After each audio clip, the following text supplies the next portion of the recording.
कार्यक्रम के पुण्यार्चक हैं स्वर्गीय श्री रमणलाल तानाजी सा जैन एवं स्वर्गीय श्रीमती बिजकोर बाई रमणलाल जैन जी की पुण्य स्मृति में श्री विजय कुमार रमणलाल जैन, श्रीमती मंगला विजय कुमार, पुत्र पुत्रवधू श्री विपुल विजय कुमार, श्रीमती सोनाली विपुल जैन, पौत्र तीर्थेश विपुल जैन, पता पारोला जिला जलगांव महाराष्ट्र, पुत्री दामाद श्रीमती ममता जितेंद्र जैन, श्री जितेंद्र वसंतलाल जैन, दोहित्र अनीश जितेंद्र जैन, समय जितेंद्र जैन, पिंपलगांव महाराष्ट्र।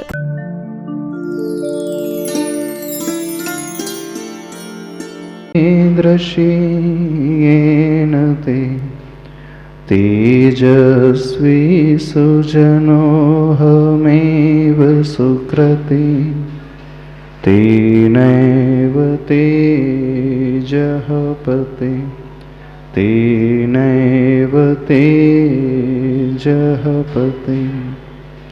बोले देवादिदेव अतिशयकारी श्री चिंतामणि पार्श्वनाथ भगवान की जय। गुरुनाम गुरु आचार्य भगवान श्री ज्ञान सागर जी महाराज की, संत शिरोमणि आचार्य भगवान गुरुदेव श्री विद्यासागर जी महाराज की। प्रकृति माँ हम सबके समक्ष रख रही है, हमें समझाने की कोशिश आचार्य भगवान कर रहे हैं। इस संसार को हम किस दृष्टि से देखें, ये जगत कैसा है, इसे समझने की कोशिश करें।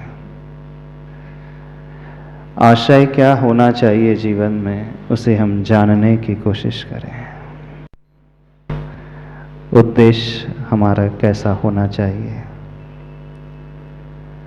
जिस व्यक्ति ने अपने जीवन का उद्देश्य नहीं समझा, सारी उम्र निकलने के पश्चात भी वो हमेशा अधूरा रहेगा। उसे लाइफ में कभी सेटिस्फेक्शन नहीं मिल पाएगा, संतुष्टि नहीं मिल पाती है। और अधिकांश लोग ऐसे होते हैं, जिंदगी पूरी जी जाते हैं लेकिन उन्हें खुद ही नहीं पता हम क्यों जी गए। गलत तो नहीं कह रहे। कई बड़े बड़े लोग, पढ़े लिखे लोग, इवन मोक्ष मार्ग में बढ़ने वाले भी लोग, उनकी भी हम बात कर रहे हैं। ऐसा नहीं समझना कि हम ना समझो की ही, अज्ञानी लोगों की ही बात कर रहे हैं। शास्त्रों में वर्णन आता है, मुनिव्रत को धारण करने के पश्चात भी इस जीव ने सुमेरु पर्वत के बराबर पिच्छी कमंडल के ढेर लगा दिए। इसका सीधा सा अर्थ है, व्यक्ति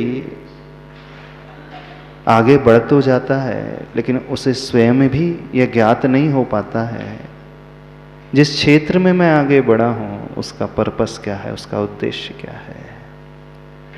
क्रिया करना, क्रिया का पालन करना और उद्देश्य सहित क्रिया करना, दोनों में जमीन आसमान का अंतर होता है। जीवन जीना और उद्देश्य सहित जिंदगी को जीना बहुत अंतर को लिए हुए होती है। आप सभी से एक बात कहना है, थोड़ा सा अपने आप को देखने की कोशिश करना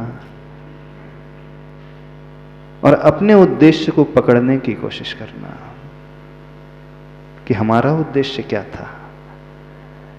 पेट भरना, बच्चों को पालन करना, उन्हें पढ़ा लिखा करके अपने पैरों पे खड़ा कर देना, क्या मात्र इतना ही उद्देश्य कि इससे भी अलावा कुछ और उद्देश्य होना चाहिए।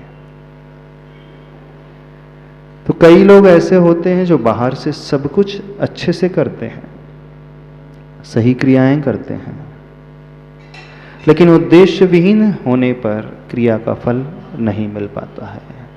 और शायद यही एक बहुत बड़ा कारण है, मोक्ष मार्ग में बढ़ने के पश्चात भी उन्हें भी यह ज्ञात नहीं हो पाता है हम क्यों बढ़ गए, क्यों इस क्षेत्र में आ गए। कर तो सही रहे हैं, क्रिया में कोई गलती नहीं है, बिल्कुल सत्य समझना इस बात को। तो ये बहुत बड़ी विडंबना है अधिकांश लोगों के साथ व्यक्ति इतना भी समय अपने लिए नहीं निकालता कि मेरे जीवन का उद्देश्य आशय क्या होना चाहिए। तो आचार्य भगवान कह रहे हैं, आशय समझो, आशा छोड़ो, आशा को ही पाशा समझो। फिर गंभीर हो कुछ और कहती माँ करुणा। आगे इसी विषय को बढ़ा रहे हैं पेज नंबर 150 में। मेरे रोने से यदि तुम्हारा मुख खिलता हो, सुख मिलता हो तुम्हें, लो मैं रो रही हूँ और रो सकती हूँ। और मेरे होने से यदि तुम्हारा दिल धुक धुक करता हो, हिलता हो, घबराहट से दुखता हो, लो इस होने को खोना चाहूँगी, चिरकाल तक सोना चाहूँगी। प्रार्थना करती हूँ प्रभु से कि शीघ्रातिशीघ्र मेरा होना मिट जाए, मेरा अस्तित्व अशेष रूप से शून्य में मिल जाए बस। ये कुछ पंक्तियां हैं आचार्य भगवान ने लिखी हैं। यदि हम इन पंक्ति को पढ़ें तो इसमें दीनता की गंध आ रही है, हीनता की दुर्गंधी आ रही है। और ऐसा बहुत सारे लोगों के जीवन में होता है जब उन्हें ये संसार असार सा लगने लगता है। संसार असार दो प्रकार से लगता है। एक वह तरीका है जब असार लगता है तो जीव वैराग्य के पथ पर बढ़ जाता है, और एक दूसरा तरीका है जब संसारी व्यक्ति को संसार असार लगता है तो वह कौन से पथ पर बढ़ जाता है? अपने आप को खोना चाहता है, मिटाना चाहता है, सुसाइडल कदम उठाने के लिए वो आगे बढ़ जाता है। बहुत सारे लोग हमारे पास भी आते हैं जो एकदम निराश हो जाते हैं अपने जीवन से। ऐसा होता है जब निराशा आपको पूर्ण रूप से घेर लेती है तो आपको लगता है संसार में कुछ नहीं बचा है। कई बार ऐसे घटनाक्रम जीवन में घटित हो जाते हैं, कई बार ऐसे प्रसंग व्यक्ति के जीवन में आ जाते हैं, उसे संसार अच्छा ही नहीं लगता, उसे लगता है कुछ नहीं बचा, मिटा दो अपने आप को, खो दो अपने आप को। कुछ इस प्रकार की पंक्तियां आचार्य भगवान अभिव्यक्त कर रहे हैं उस करुणा माँ के लिए। करुणा माँ जो कह रही है, मेरे रोने से यदि तुम्हारा मुख खिलता हो, सुख मिलता हो तुम्हें, तो मैं रो रही हूँ और रो सकती हूँ। और मेरे होने से यदि दिल धुक धुक करता हो, हिलता हो, घबराहट से दुखता हो, तो मैं इस होने को खोना चाहूँगी, चिरकाल तक सोना चाहूँगी।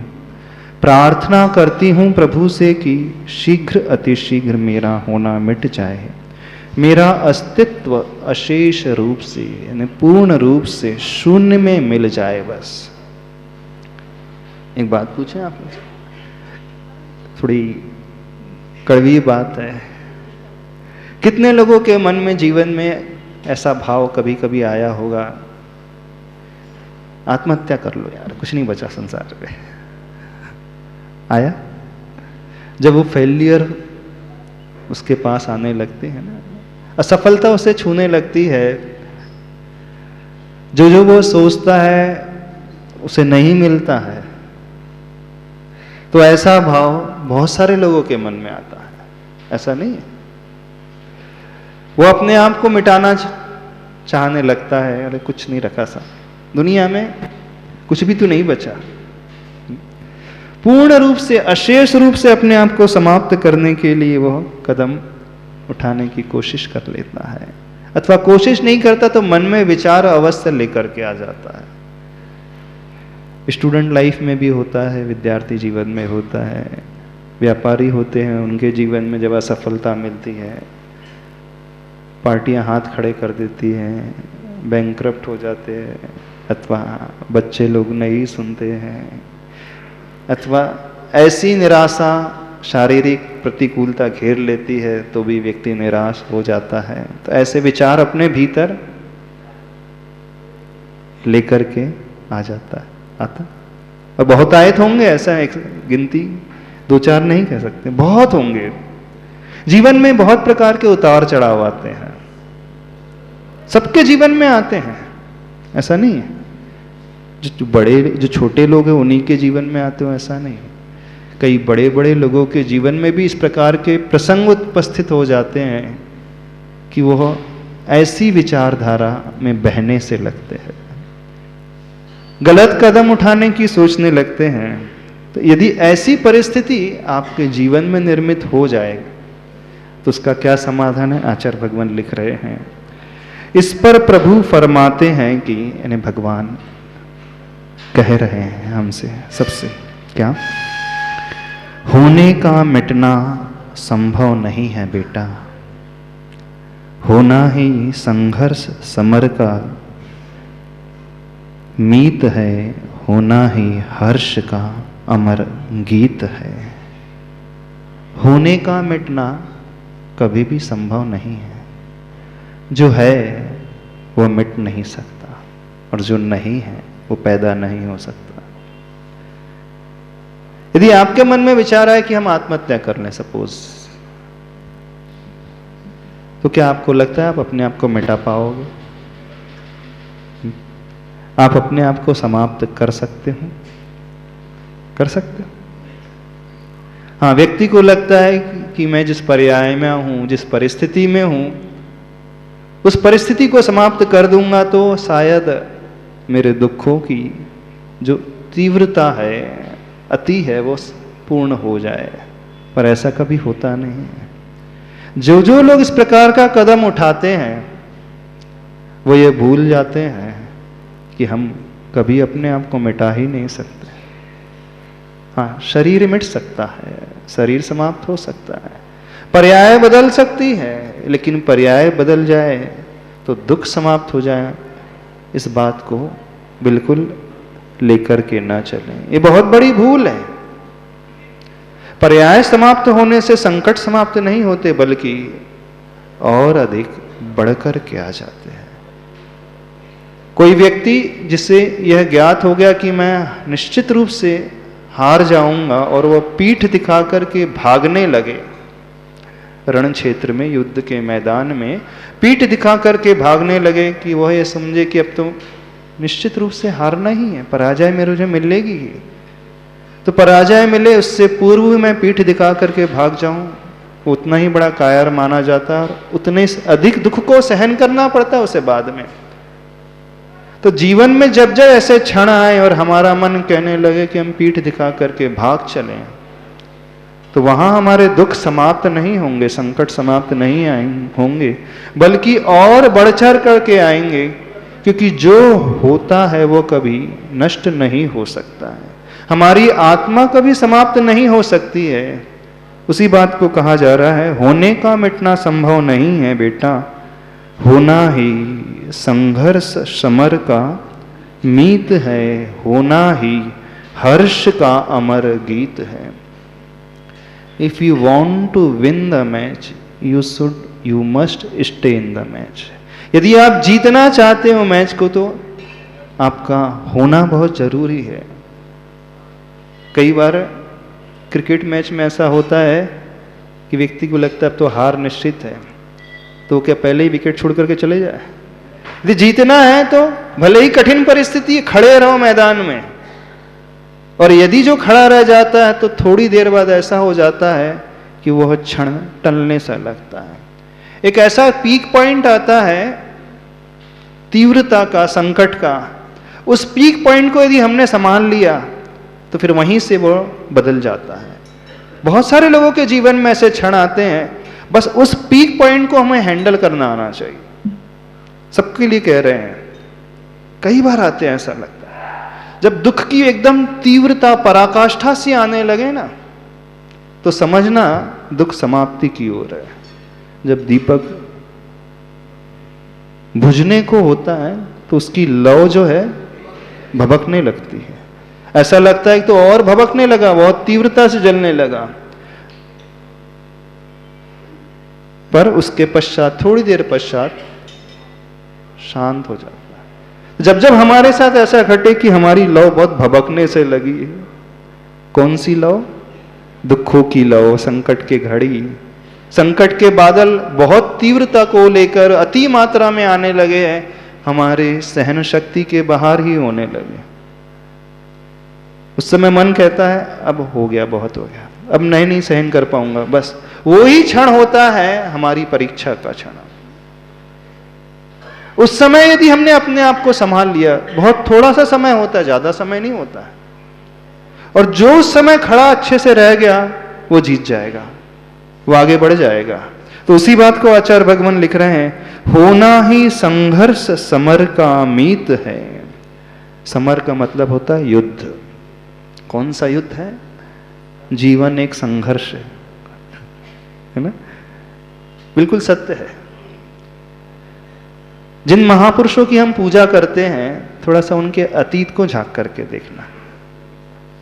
कोई भी महापुरुष क्यों ना हो, चाहे वो रामचंद्र हो, चाहे पार्श्वनाथ हो, चाहे महावीर हो, चाहे आदिनाथ हो, पूज्यता तो बाद में आती है, खुशियां बाद में आते हैं, सुख के क्षण, आनंद की घड़ी बाद में आती है, लेकिन उस आनंद की घड़ी को पाने के पहले उन्होंने कितना सहा, उन संकटों को किस प्रकार से सहा।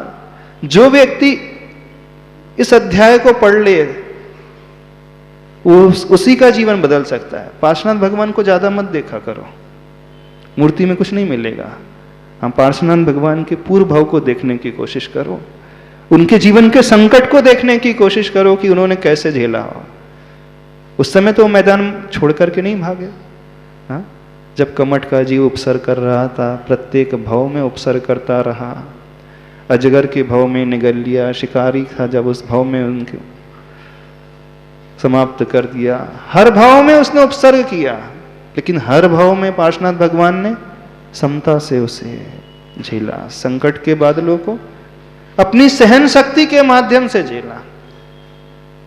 कई बार ऐसा लगता है भगवान के दर्शन से ज्यादा लाभ नहीं होता है, भगवान कैसे बने उसके दर्शन से हमें लाभ होता है। तो उस घड़ी को, उस चर्या को, उस साधना को देखने की कोशिश किया करें सभी लोग।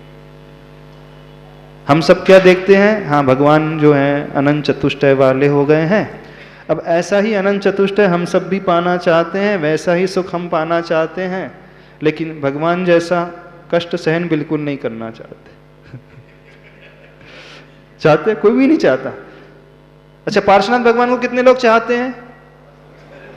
पार्श्वनाथ भगवान जैसा कितने लोग बनना चाहते हैं? सही हाथ खड़े करके बताओ, कितने लोग पार्श्वनाथ भगवान जैसा बनना? तो फिर कमठ भी आएंगे। बिल्कुल फैक्ट है, बात है। हम बनना तो पार्श्वनाथ जैसा चाहते हैं और लेकिन कमठ बिल्कुल नहीं चाहते। कैसे संभव होगा? यदि पार्श्वनाथ चाहते हो, पार्श्वनाथ को चाहते हो, पार्श्वनाथ जैसे सुख को चाहते हो, तो कमठ को पहले चाहो। कमठ से मतलब उन संकट के बादलों को चाहना सीखो, प्रतिकूलताओं को चाहो, अंदर से चाहो। जब हम प्रतिकूलता को चाहेंगे, खैर हम चाहने के लिए तो नहीं बोल रहे, यदि प्रतिकूलता आ जाए जीवन में, संकट के क्षण आ जाए, तो मैदान छोड़ करके नहीं भागना। उस समय पार्श्वनाथ भगवान की उस साधना को याद करना, उन्होंने कैसे सहन किया होगा।